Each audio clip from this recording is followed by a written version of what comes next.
Language shapes our reality. It's the lens through which we view the world and ourselves. It conveys our identity, our intentions, our emotions, and even our beliefs.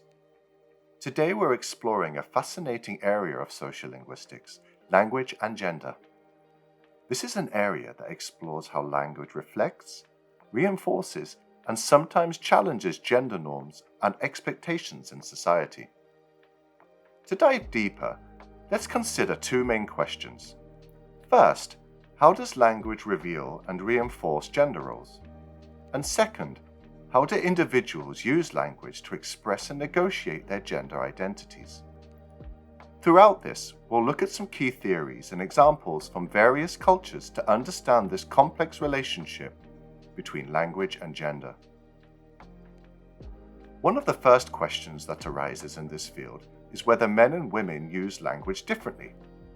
In the 1970s, sociolinguist Robin Lakoff proposed that women use a distinct style of speaking that reflects their subordinate position in society. According to Lakoff, women are more likely to use hedges like sort of, kind of, or maybe. They might also use tag questions like saying, "It's cold in here, isn't it?" This speech style, often described as woman's language, reflects an attempt to be polite, non-confrontational, and deferential. For instance, if two people are in a meeting, a woman might say, "I feel like maybe we could try a different approach," while a man might say, "Let's go in a different direction." Lakoff argued that women's language tends to show insecurity and a lack of assertiveness, partly because society often punishes women for speaking confidently. This style of speaking reinforces traditional gender roles, where women are expected to be nurturing and accommodating, while men are seen as more assertive and direct. However, the idea of women's language has faced criticism. Critics argue that these differences in language are not inherently about gender, but about power dynamics. For example, in cultures where women hold higher social status, they may speak more directly. This has led to a broader theory in sociolinguistics called the dominance approach, which argues that linguistic differences between men and women reflect social inequalities rather than inherent gender differences.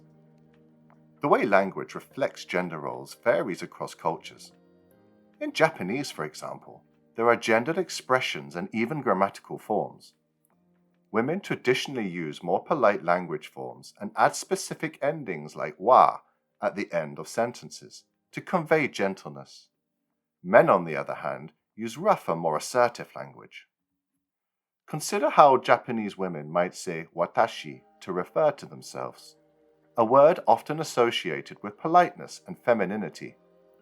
In contrast, men might use boku or even ore, which carry more casual or assertive connotations. This distinction doesn't merely serve a practical purpose. It also enforces traditional views of men as strong and independent, and women as modest and respectful.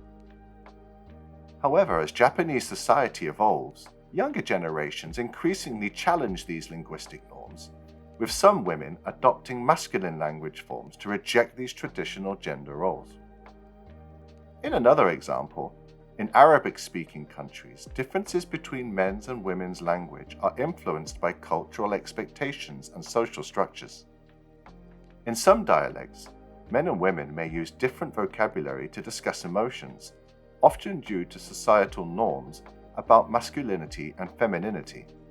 Men may avoid expressing emotions explicitly, while women might have more linguistic freedom to do so, though this varies significantly by region and social context.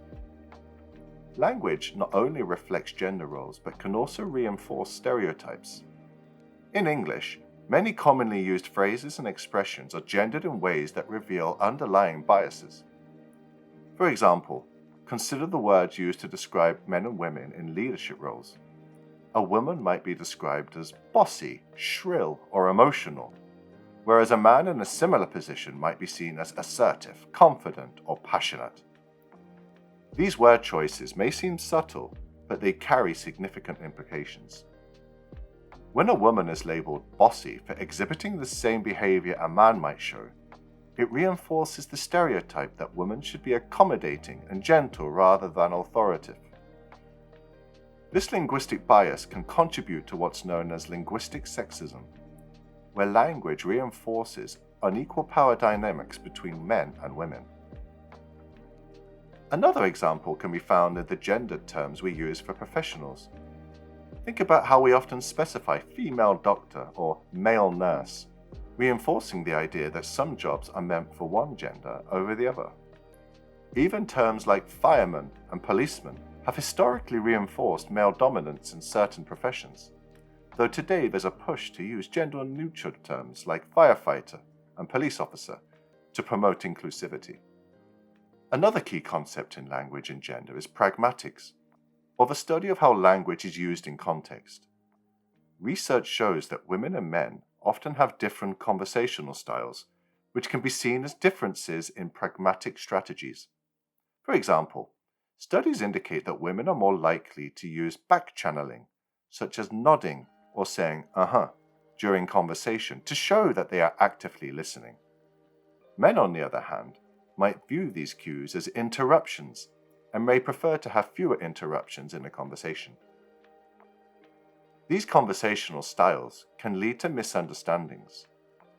Imagine a mixed-gender meeting where a woman frequently uses back-channeling to show support. The men in the room might interpret her interjections as a lack of confidence or as unnecessary interruptions, which could affect her credibility in their eyes. This dynamic reveals how conversational styles can impact gender perceptions in professional and social settings. Another interesting example is the concept of mansplaining.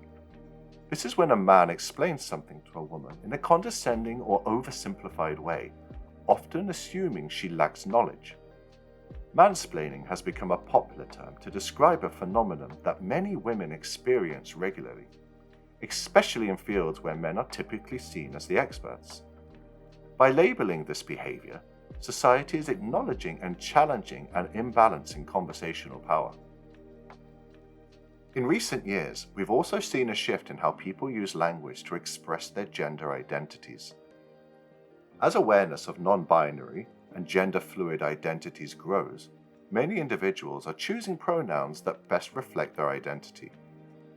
This is especially significant in languages like English, where they, them, has been adopted as a singular pronoun for people who don't identify strictly as male or female. This shift in pronoun usage is a powerful example of how language can evolve to include new understandings of gender. By adopting non-binary pronouns, individuals challenge the binary framework of he and she and promote a more inclusive language. For example, rather than saying, if a student wants to submit his or her paper, he or she should email it, many institutions now encourage, if a student wants to submit their paper, they should email it. Language not only reflects gender, but also serves as a tool for social change. In recent years, there has been a push to make language more inclusive by addressing gendered terms. For example, phrases like ladies and gentlemen are being replaced with everyone or folks in public announcements. This shift is about recognizing and respecting the diversity of gender identities in society. Additionally, media and advertising have begun using more inclusive language to challenge traditional gender roles. Companies are now more cautious with gendered language, opting for neutral terms and avoiding stereotypes to appeal to a broader, more diverse audience. This change in media language signals a broader societal shift towards inclusivity.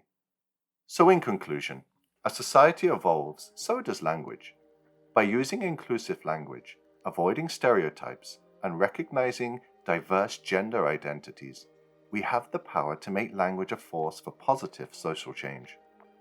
Whether in our everyday interactions or through systemic changes in media and institutions, language can help create a more inclusive world for everyone. Thanks for watching, and please subscribe if you want to see more videos on the world of language and society.